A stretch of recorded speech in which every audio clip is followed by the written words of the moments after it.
Good morning. This is Optical Fiber Communication DET 3202. Course outcomes. The students will be able to understand different communication media, various blocks and applications of the optical fiber communication system. Students will be able to understand the optics rules, measure the optical fiber cable parameters. Students will be able to identify a suitable optical source for a given application. Students will be able to identify suitable optical detector for a given application. Students will be able to identify suitable connector and measure the losses of the optical fiber cable. Students will be able to understand architecture of the optical networks for given applications. Now we will move directly to the yesterday's slide. I think 78, 79 was there. No.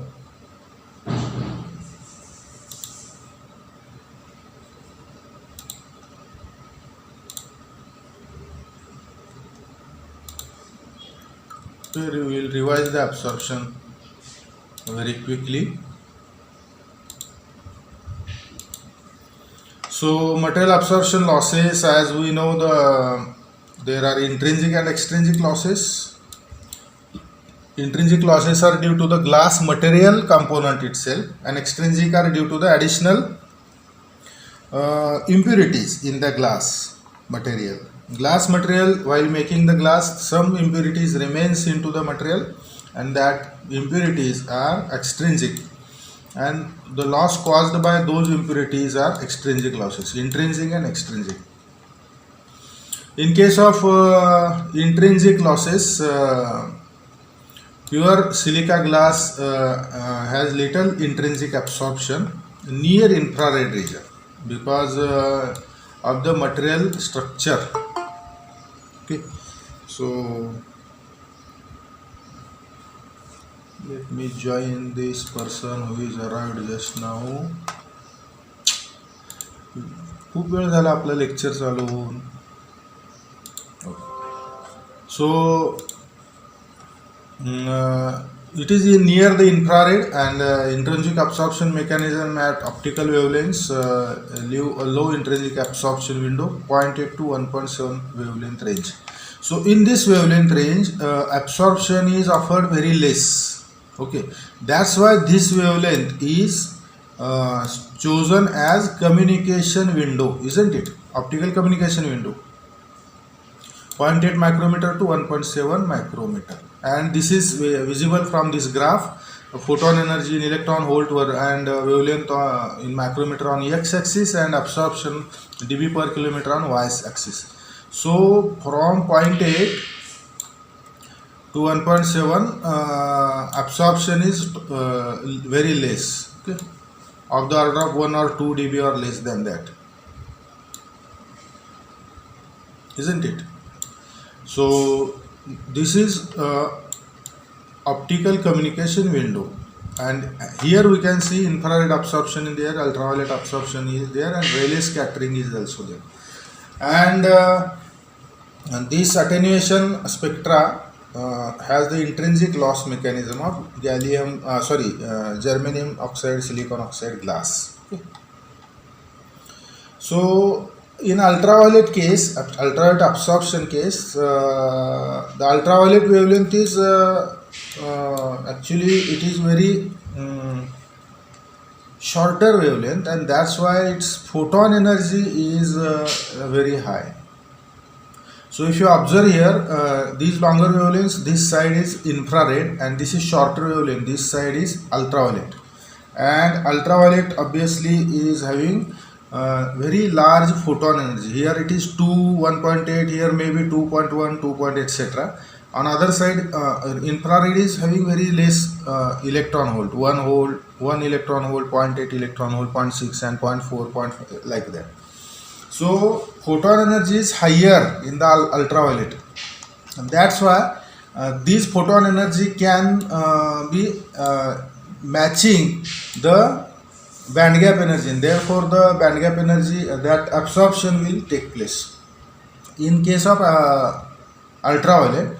But in case of infrared, photon energy is less and direct absorption is not present, but the 7 micrometer and above wavelength, the structure dimensions, molecular bonding dimensions, like silicon oxide 9 micrometer, 9.2, then phosphor oxide 8.1, boron oxygen 7.2, germanium oxygen 11 micrometer. These matches with the wavelength and absorbs very high energy in infrared, and their high absorption causes the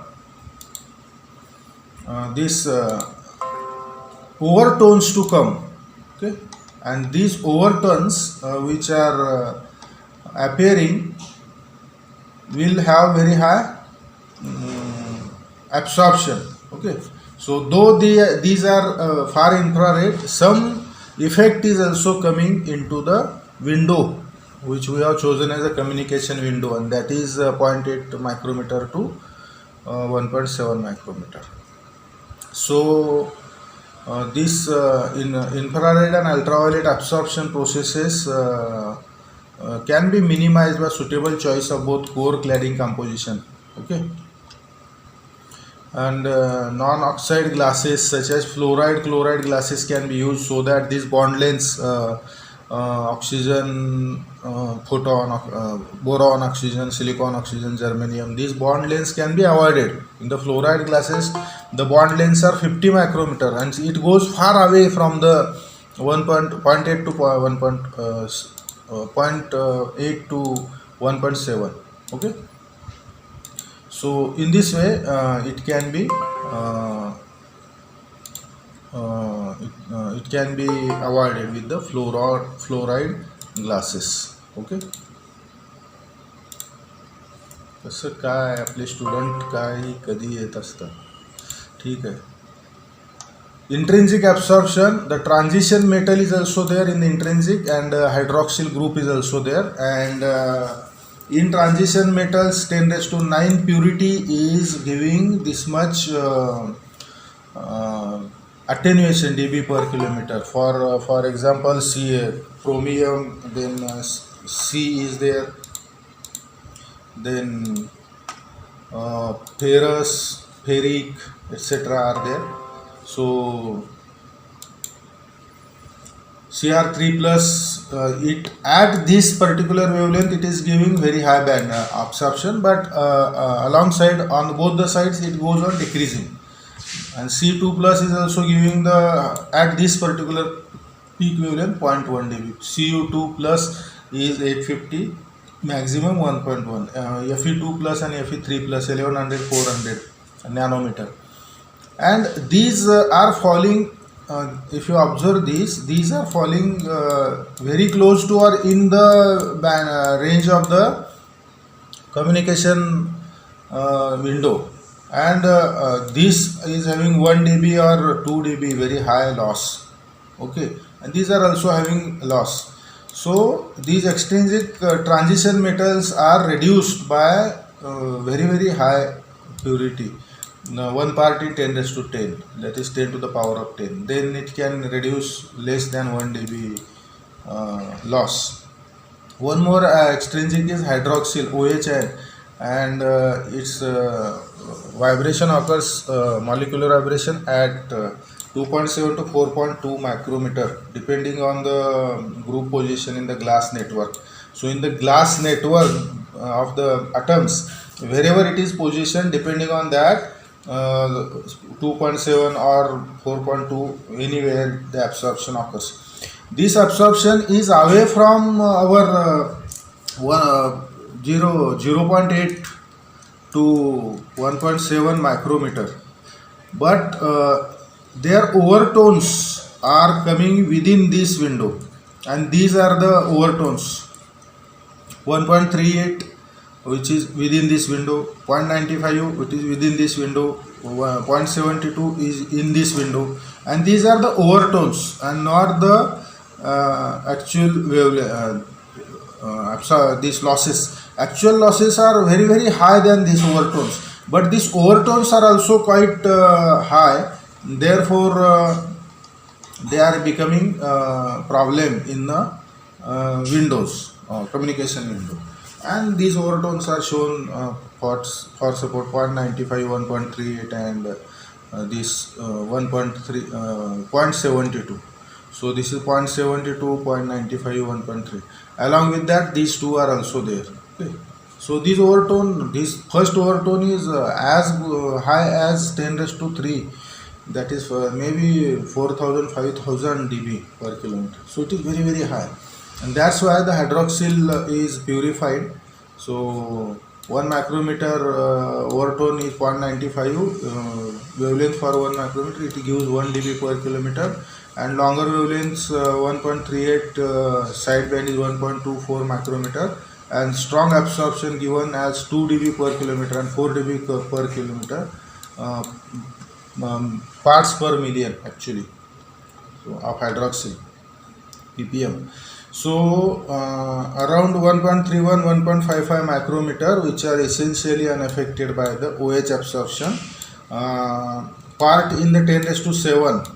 Okay, so this much purity can be reduced, and then we can get the experimental actual graph, which is a continuously drawn graph, and all these dotted are Rayleigh scattering, ultraviolet absorption, wavelet imperfection. This is wavelet imperfection, which is causing losses. Then this is infrared absorption, and all added together will give this continuous line actual experimental measured attenuation. And as we observe here, these are the windows where the absorption is very, very high, isn't it? So these absorption are very, very high. So therefore these windows are avoided in from the actual 0.8 to, so this is 0.8 to 1.7. So here it is 1.7. So from this window this is avoided, and if it is used with very, very highly purified material.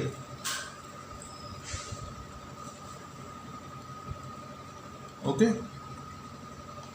So this is the final spectrum of ultra low loss single mode fiber. This is very, very ultra low loss actually, and fiber is not, this glass is not made very, very pure. Then this is not the situation. Very high loss will be observed. So very pure glass is required for the optical fiber cable. So these about the extrinsic, intrinsic, and extrinsic absorption. Then we have seen the scattering also, linear, non-linear scattering in the linear relays, and Maya scattering. These are due to the imperfections, inhomogeneities, the refractive index fluctuations, etc. are there. And this Rayleigh scattering can be measured with this Rayleigh scattering coefficient parameter. Wavelength is there, then the photoelastic coefficient is there, then isothermal compressibility, effective temperature, Boltzmann constant is there, and lambda wavelength is inversely proportional to this Rayleigh scattering coefficient. This we have discussed many times. Then transmittivity can be calculated, and loss can be, attenuation can be calculated as minus 10 log to the base 10 1 upon transmittivity, isn't it? So in this way the Rayleigh scattering is offering the losses. Maya scattering also offers the losses, but Maya scattering offers the losses with inhomogeneities comparable in the size with the guide wavelength, and it can be removed by removing the pore cladding imperfection, pore cladding refractive index difference along the fiber, and diameter fluctuation, strain bubbles. These are the causes, and it can be overcome these causes to reduce that. So removing the imperfection, carefully controlled extrusion of the coating of the fiber, and increase the fiber guidance. This can reduce this. Non-linear scattering is also there above certain threshold power level. This scattering starts. The stimulated Brillouin scattering is there, stimulated Raman scattering is there. This scattering offers the loss, but these scatterings are also used in the amplification. So in amplifier case, these are useful. In stimulated Brillouin scattering, the threshold power is PB, and PB is this formula, which is wavelength, diameter, then attenuation per unit length, and these are the bandwidth. And this offers shift of the frequency due to the scattering, and it generates the scattered phonon. Okay, so phonon of acoustic frequency is generated. So further this phonon is converted into the loss, that is the heat thermal energy. Then in Raman scattering it is 3 times more threshold, so it is appearing less than the Brillouin scattering, but it is still having effect in it, and its equation is having, it is also having d lambda and alpha dB, but it is not having a bandwidth nu, and it suffers the radiation loss. It gives the Raman scattering gives the photon scattering as a phonon. Instead of acoustic, it is having the high frequency phonon. Okay, so it is having high frequency instead of acoustic. Just like in Brillouin it is acoustic phonon, but in Raman it is high frequency phonon. And it is both forward and backward direction effect. So Brillouin scattering. Then band loss is there, that is we are calling it as a radiation loss. Radiation is causing because of the extreme end modes, and this actually the mode have to travel with this dotted path, but it could not attain that because of the curvature, and it could not increase its velocity also. So maximum velocity it can attain 2.9 and 10^8. So above that it cannot go, so ultimately it has to leave this particular phasor wavefront, and it goes into the tangential direction to this curvature, and this is the radiation. So this is radiation loss, or we are calling in general as a band loss. Okay, so this is the radiation attenuation coefficient alpha r, which is C1 exponential minus C2 r, where C1 C2 are constant independent of r, and r is a curvature radius. And further in large bending losses in the multi-mode fibers, RC is the critical radius, which is 3n1 square lambda divided by 4 pi n1 square minus n2 square total raised to 1 by 3 by 2. And these microbending losses can be reduced by designing the fiber with large relative refractive index difference and operating at shortest wavelength. So because wavelength is in the directly proportional, so we can have the shortest wavelength to reduce that.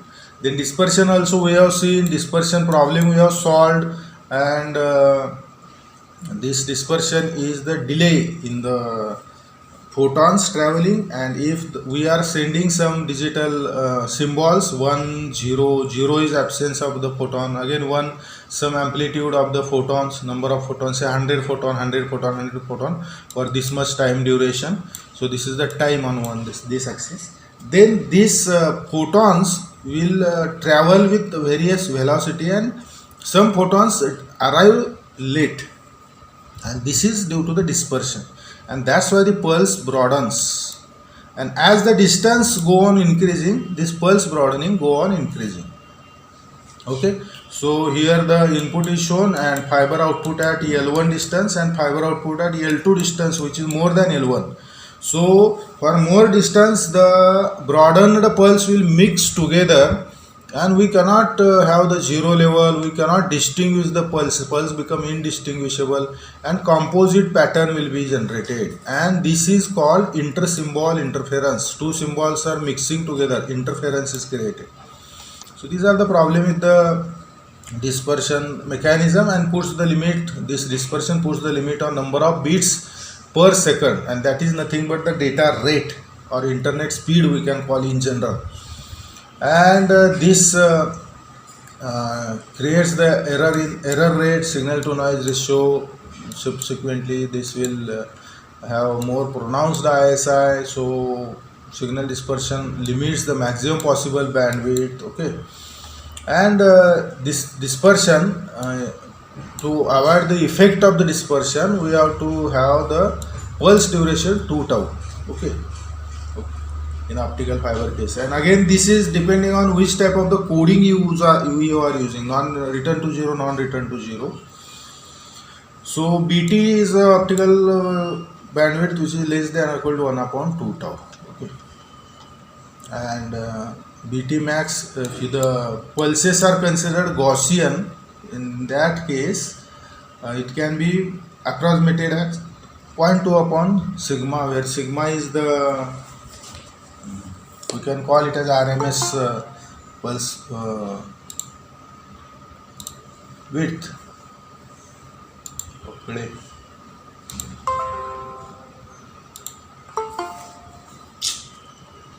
Hi. Padwar.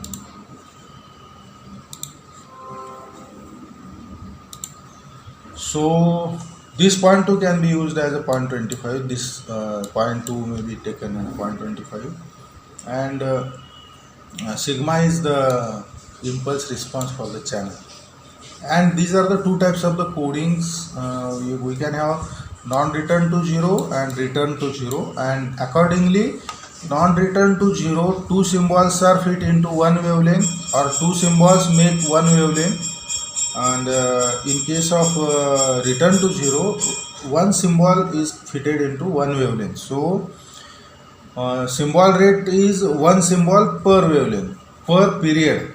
So frequency wise, symbol rate is same as the bandwidth. In case of this, the symbol rate is double the symbol in one wavelength, one period. So frequency of the this analog signal generated will be lesser, half of the bit rate, and accordingly this can be written as 2 times bit rate is BT max, and to maximum bandwidth B is 1/2 the maximum data rate. Okay, B is the analog bandwidth, or you can say optical bandwidth, and BT is the data rate. And in case of return to zero, both are same, BT is equal to B. So this we have to take into calculation. Okay, so dispersion, if you compare multimode step index fiber, multimode, then this is the graded index fiber. It is not step, it is multimode graded index fiber, and single mode step index fiber. Okay, so if you observe this, the broadening is very less in single mode fibers as compared to multimode, and in multimode graded index offers less than the step index fiber. So this is the effect of the type of the fiber we are using, and accordingly it gives the bandwidths as multimode and graded in this. We'll see, check the values afterwards, and this dictates the distance that pulse can be broadened, and in accordingly we have to select the either repeater stations we have to put, or we have to put our data rate very less. Okay, so the broadening can be measured in nanoseconds per kilometer. Okay, and one more important parameter is there in this case, that is the bandwidth length product, that is B optical into L, and this can be also we are using in the calculations as an important parameter. And typical bandwidth is 20 megahertz kilometer, 1 gigahertz kilometer, and 100 gigahertz kilometer in case of step index, multimode step index, multimode graded index, and single mode step index fibers. Okay, so you can observe it is lesser, very less, and very much improvement is there due to the graded index fiber, and instead of multimode, single mode is there, very large 100 gigahertz bandwidth can be achieved.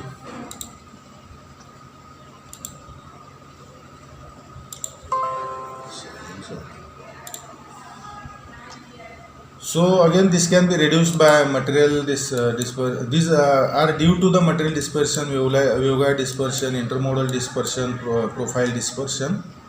Then we have to check the last point, optical domain reflectometer. So optical domain reflectometer is the optical time domain reflectometer is a test equipment, okay, to assess, to measure, to test the losses in the fiber. So it is very important measuring instrument in case of the optical fiber network maintenance, to understand the network properties, fiber properties. So how it is working is signal inside the optical fiber by transmitting a laser pulse inside the fiber and measures the scattered light signal which is reflected back. Okay, so instrument is placed connected on the fiber and it transmits the laser pulse, okay, on the fiber, and laser pulse travels on the fiber, and whatever the scattered light is there, that is again received by the instrument and it measures that scattered light. It measures the time relationship of this one input pulse and output pulse, and that gives the location of the fault, and also it gives according to amplitude amount of the fault. Okay, suppose there is a fiber and on the fiber there is a fault, and suppose this is the fiber and on the fiber here it is a fault, and we have connected OTDR. OTDR sends the pulse and pulse travels here and continues traveling, but due to this fault some part is reflected back, again it travels here, and this part is detected by OTDR. So traveling time of this and this is there. So one pulse, second pulse, it measures the traveling time and it measures the amplitude, how much it is reflected, and accordingly it can find the intensity of this fault, how much the more fault is and what is the distance of the fault where it is occurring. Both is measured by the OTDR. So this is the principle of radar, radar students. So it is just like the radar, it is working as a radar. So optical time domain reflectometer is used in the fiber optics to measure the time and intensity of the light reflected on optical fiber. So it is used as a troubleshooting device to find there is faults and splices and bends in the optical fiber cables. So faults can be found out, that is breakages, etc. Splices can be found out where the splices are put in the fiber, where the fibers are joined, that can be found out, and fiber optic cable bends can be found out. So there may be bends in the optic cable. So this can be identifying the light loss. Light loss is important in optical fiber cables because it can interface with the transmission data. Okay. So OTDR detects light loss and pinpoint the trouble areas, helping to repair. And OTDR is the more quickly trouble areas are identified and addressed, the less fiber optic network will suffer. So identification, addressing of the fault is quick, so optical fiber network will suffer less from the data transfer problems. So OTDR test anywhere along the length of the fiber, and in 10 seconds to 3 minutes it will give the result. Very quickly it will give the result. So it emits a high power pulse that hits the fiber and bounces back, and what comes back is measured, factoring in time and distance, and the result in trouble spots. That trouble spots can be spotted, which radiate can targeted for the repair.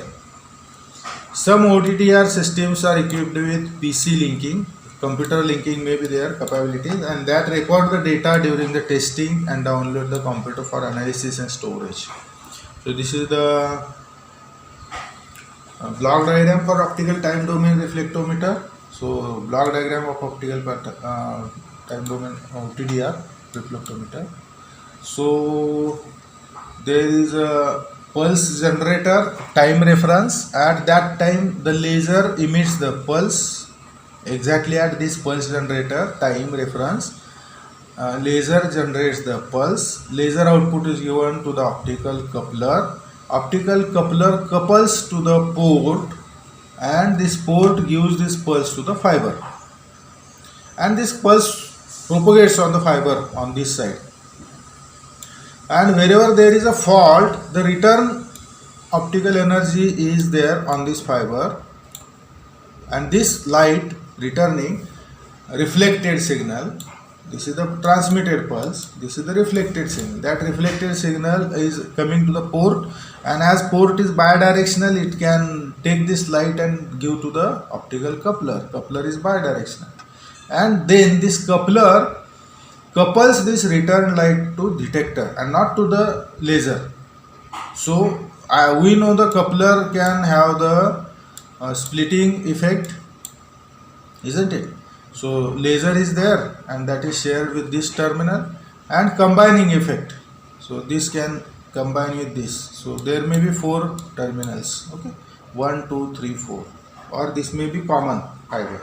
So 2 terminals are there, and it is common.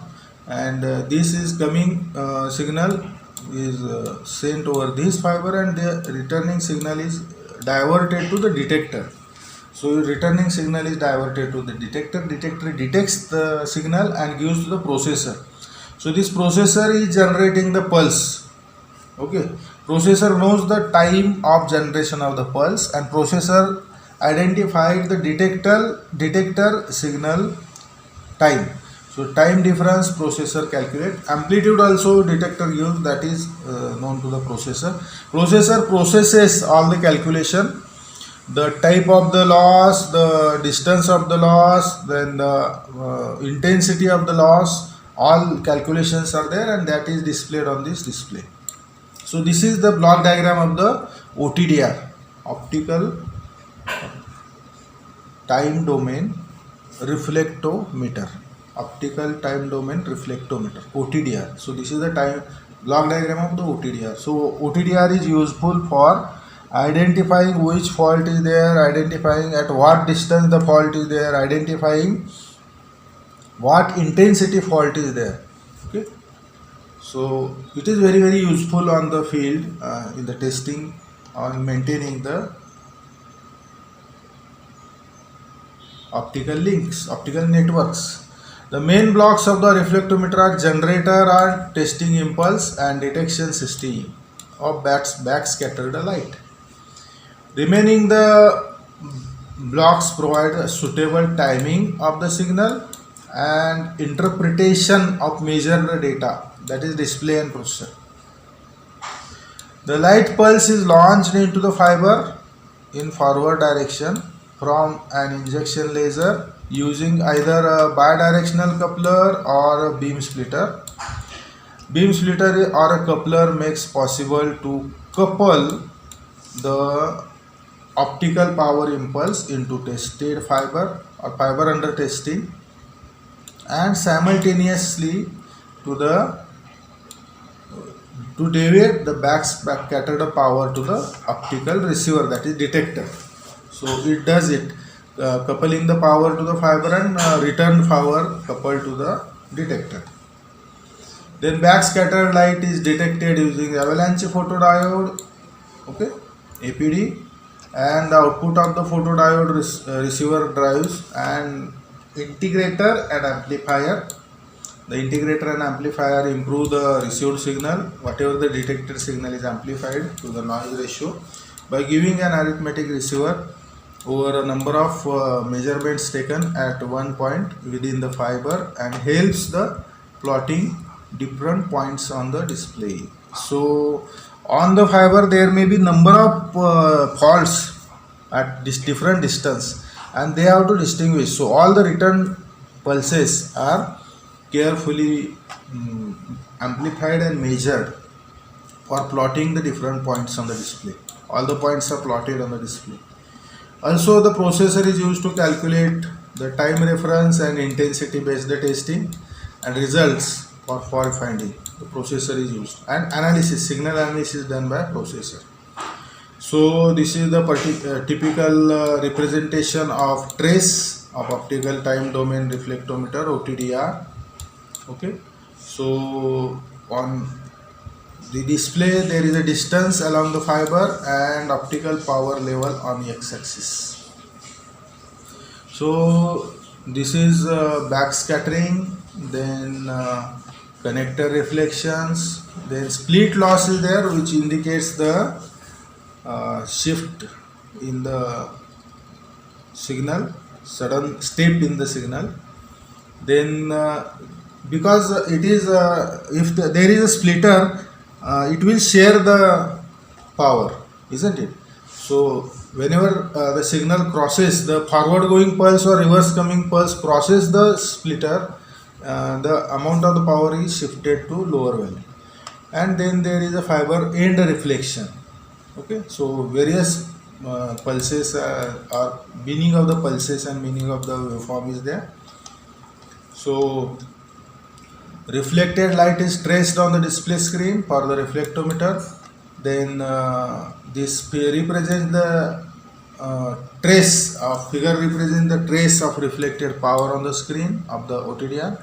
Y-axis is optical power level and reflected signal. X-axis is the distance between the measured signal. And positive spikes in the trace are result of Fresnel reflection. Okay, positive spikes are Fresnel reflection.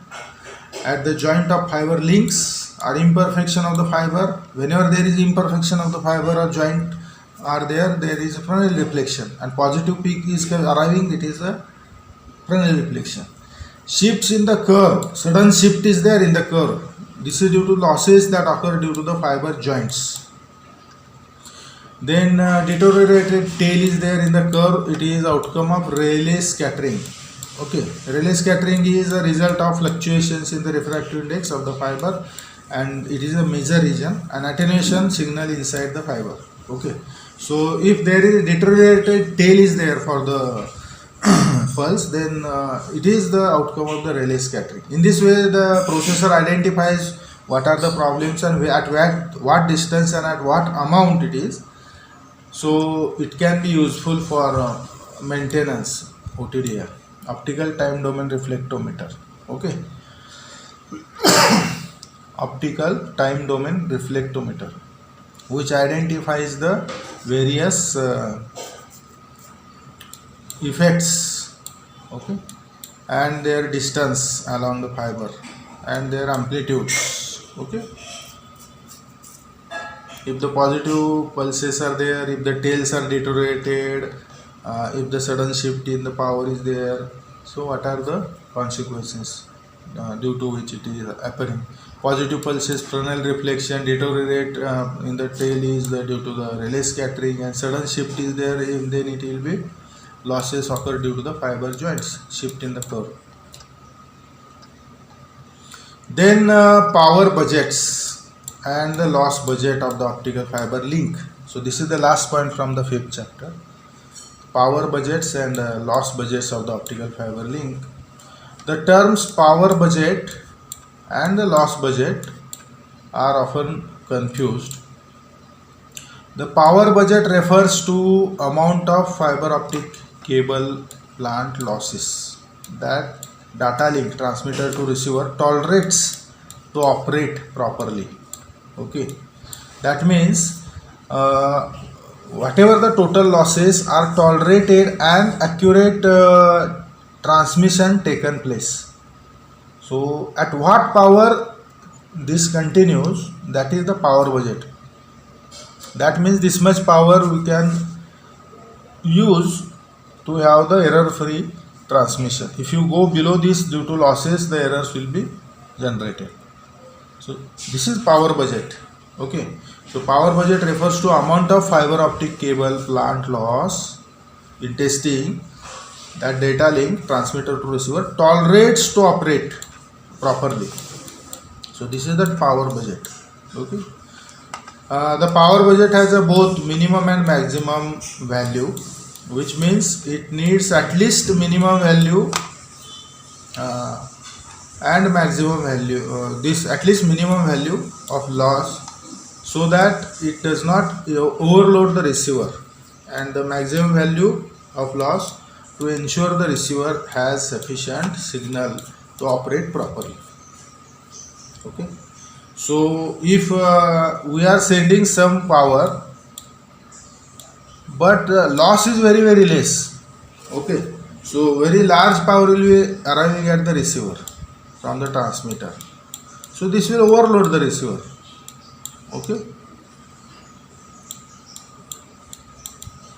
so large power is received, then that will overload the receiver, so certain minimum loss must be there, otherwise we very pure this lossless media is there, then we have to reduce the power so that it will have to no overloading.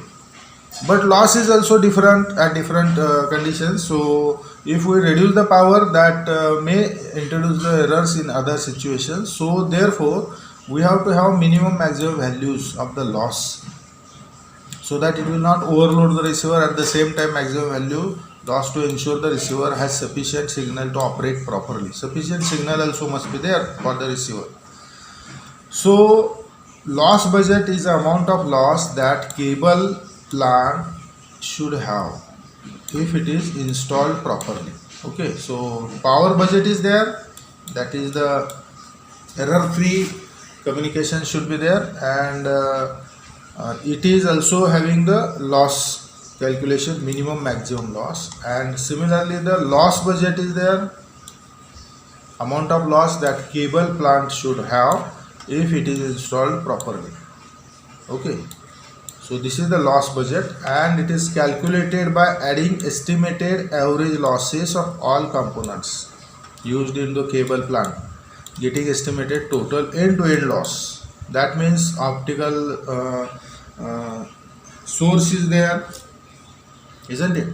So source is there, then to the source the fiber is connected, so the coupling loss is there, isn't it? Coupling loss. Then there are joints in the fiber, joining losses are there. There may be some other fibers joined to this, so accordingly the coupler losses are there, joint losses are there.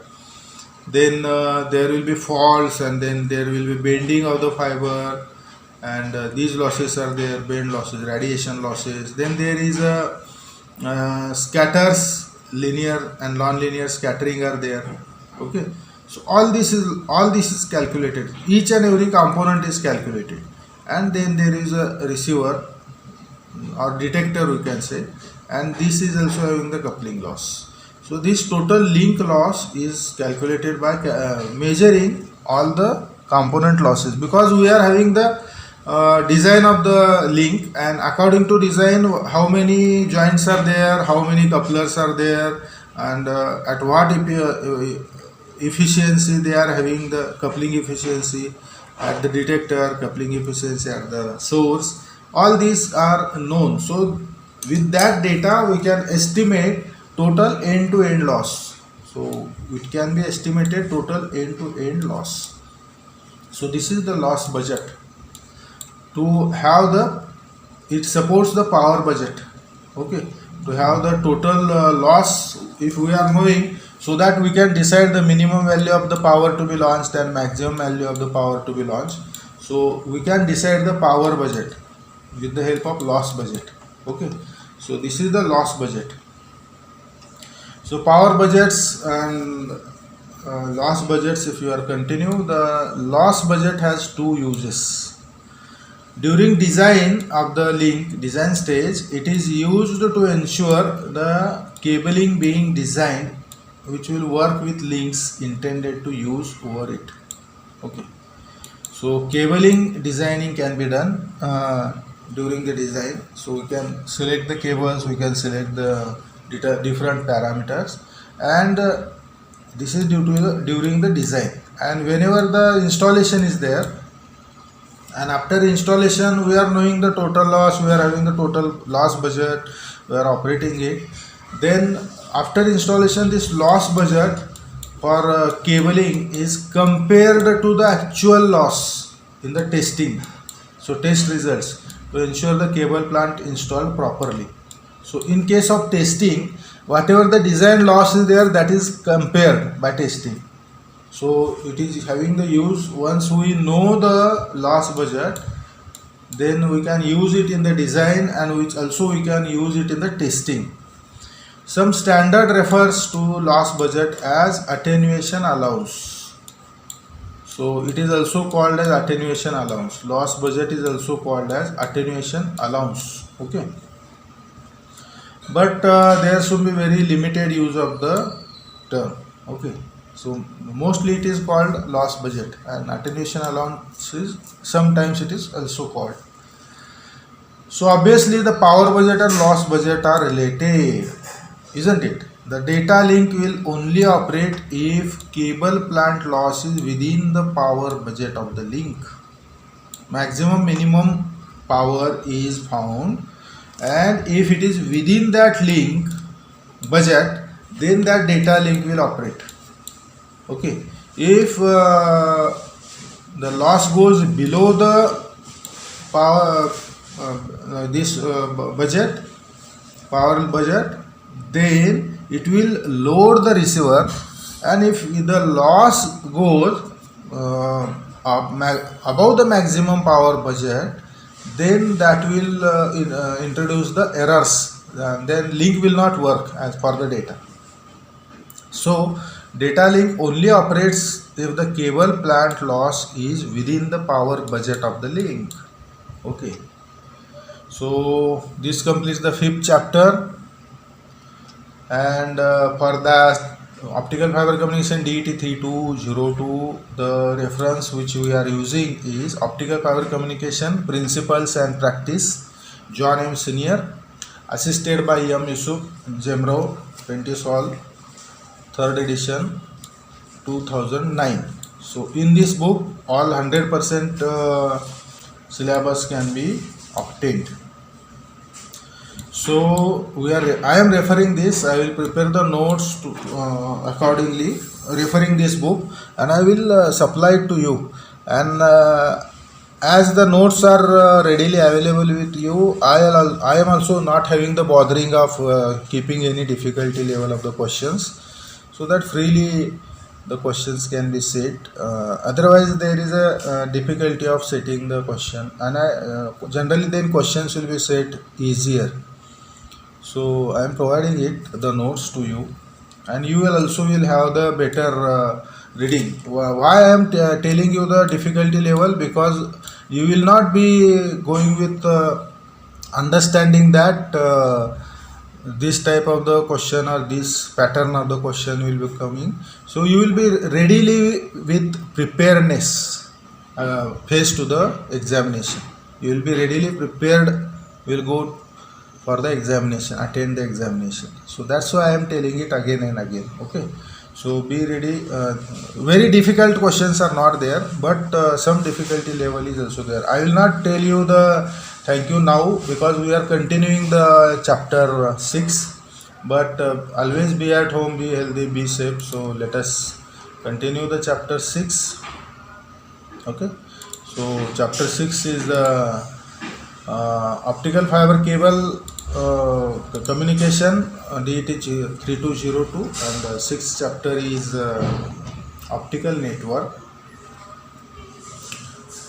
In that 6th chapter, first point, optical network. As we know,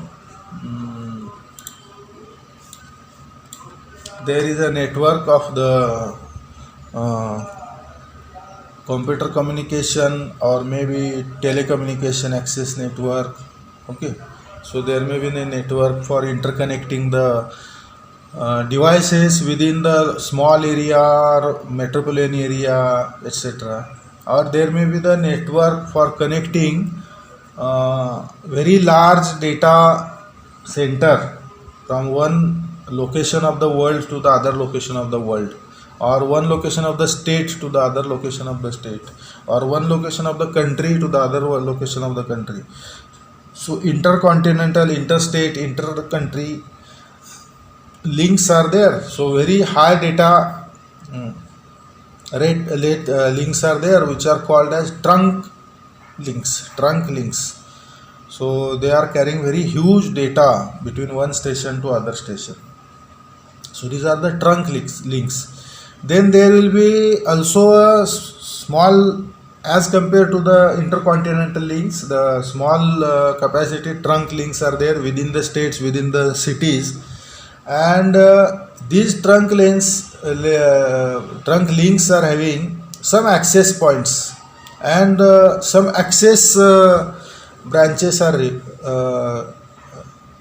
are connected in that trunk, and those access branches will have many subscriber links, access links. So there is access network also there.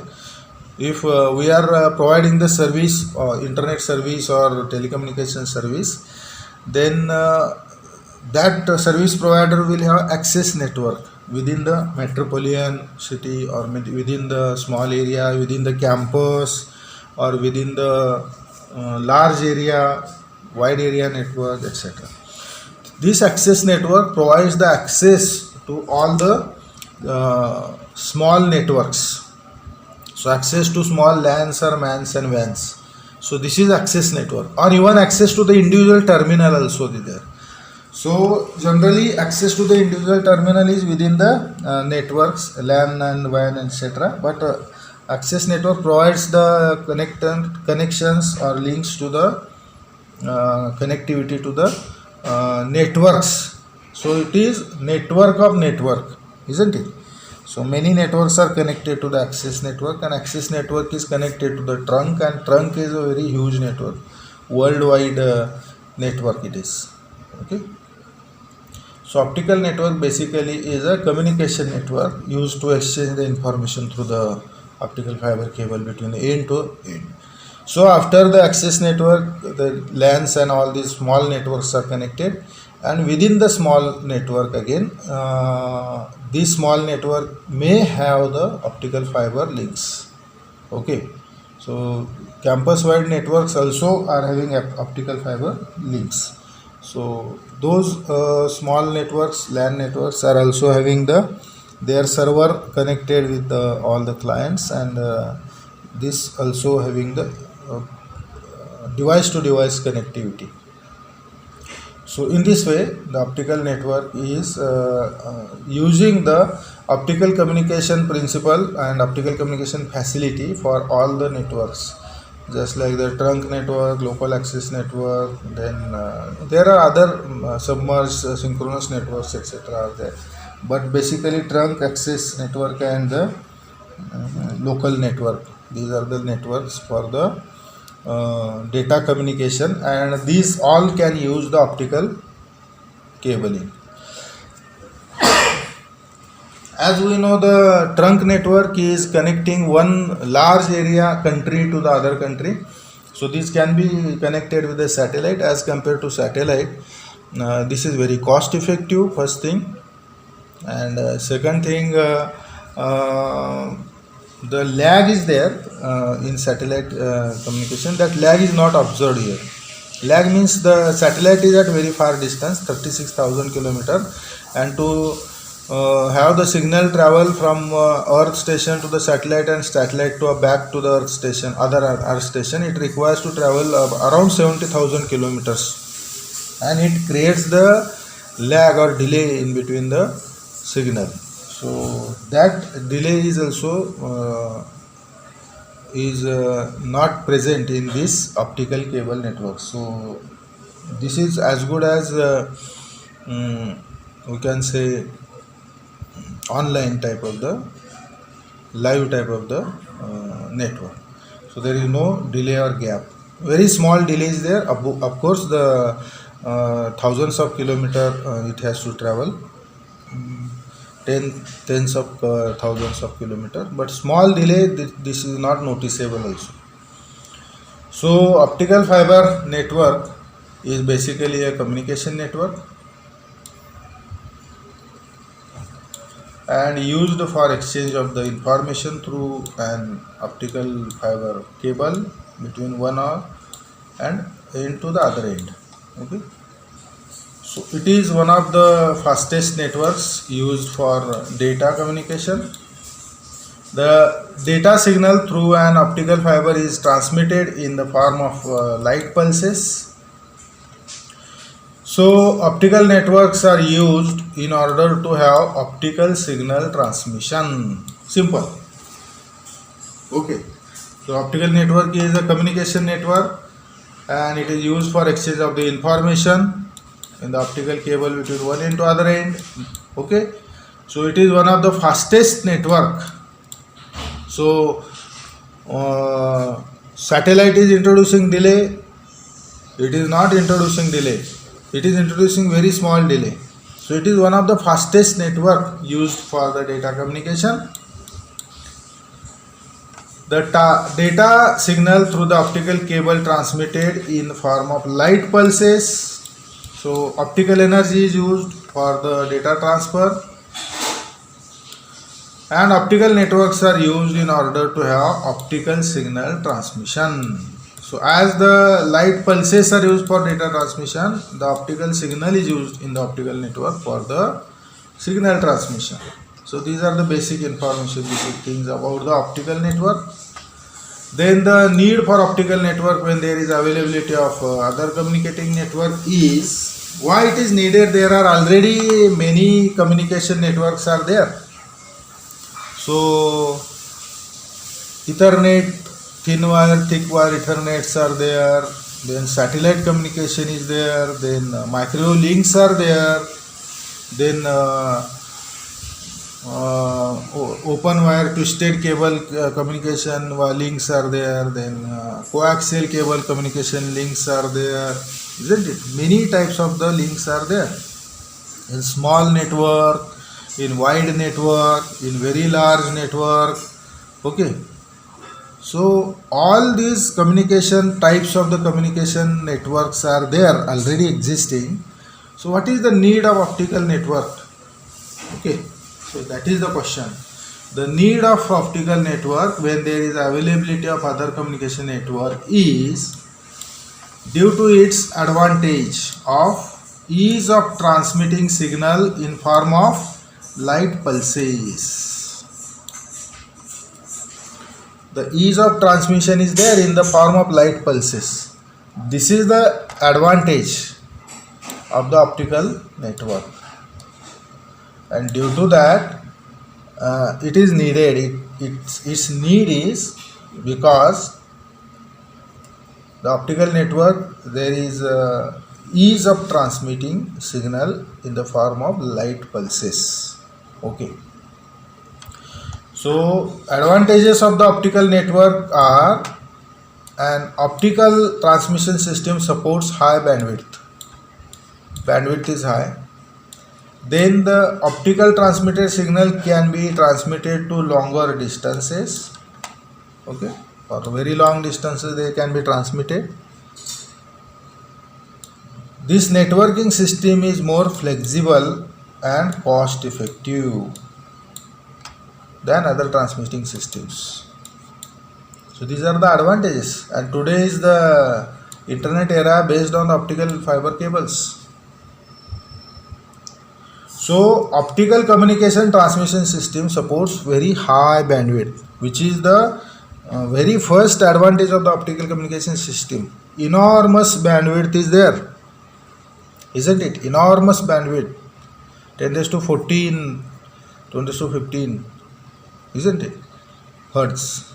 Enormous bandwidth is there in the optical communication as compared to the micro 500, 1000 megahertz. Okay, 1 gigahertz or less. As compared to that, terahertz of bandwidth is there in the optical communication. Couple of hundreds of terahertz or thousands of terahertz. 10 raised to 13, 14 hertz bandwidth is there. 10 raised to 15 hertz. So optical transmission system supports very high bandwidth. That is the very peculiar and very big advantage, very big advantage of the optical communication system. Then the transmitted signal can be transmitted at longer distances, and as we know there is very low loss. This is also one more advantage. Optical communication system, very first chapter we have seen these advantages. Very first chapter, very first point or second point maybe. There is enormous bandwidth. This is the first advantage. There is very low loss. That's why it can travel for very long distance. So networks can have very long distance availability. This is the second advantage, longer distances. And third advantage, this networking system is more flexible and cost effective. Okay, networking system is very flexible and it is very cost effective than other transmitting systems. So flexible means it can have type of the networks, configurations of the networks, and it can be deployed underwater, it can be deployed underground, it can be connected as it is not having any interference problem. It can be deployed in the electrically hazardous area, it is not conducting the electricity. It can be deployed in the electrical noisy area, it is not interfering with the external noises. So it is very flexible, it can be used anywhere, in any conditions, any situations. That's why it is, networking system is more flexible also. And it is also flexible because connection configurations can also be possible in various forms, various topologies it can adapt. We are knowing the topologies, no? Different topology of the networking are there. Different category of the network it can adapt. Okay, so LAN, WAN, MAN, or wide intercontinental network, trunk network, access network, all category of the network it can be used, and all topologies it can be adapting. LAN topology, star topology, ring topology, bus topology, hybrid topology, isn't it? Various topologies are there. So it is very flexible and it is cost effective compared to other communication systems. So if you are using the conducting links, electrically conducting links, that cables, coaxial cable or all that, they are very bulkier as compared to this, and their material also costly, and their maintenance is also costly, and reliability also less, and it is having very high reliability, very low cost, very low size, very low weight, and that's why maintenance is easier, defaults are not occurring. So years together it is having the reliability, and that's why it is cost effective. Maintenance cost is less and deploying cost is also less.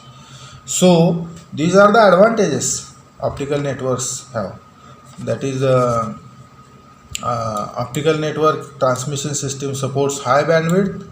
So high bandwidth is advantage. Then the transmitted signal can be transmitted to very long distance. Longer distance is the second advantage. Third advantage or four advantages, networking system has more flexible and cost effective. System is more flexible and cost effective than other transmission systems. These are the advantages. That's why it can be used and it is needed to use in the communication. So today's internet era is based on optical fiber cable. So these are the needs of the optical fiber cable networks. Okay. So we have started 6th chapter. We will continue the 6th chapter. Today we will stop here, and tomorrow we will continue the lecture. Okay. Thank you.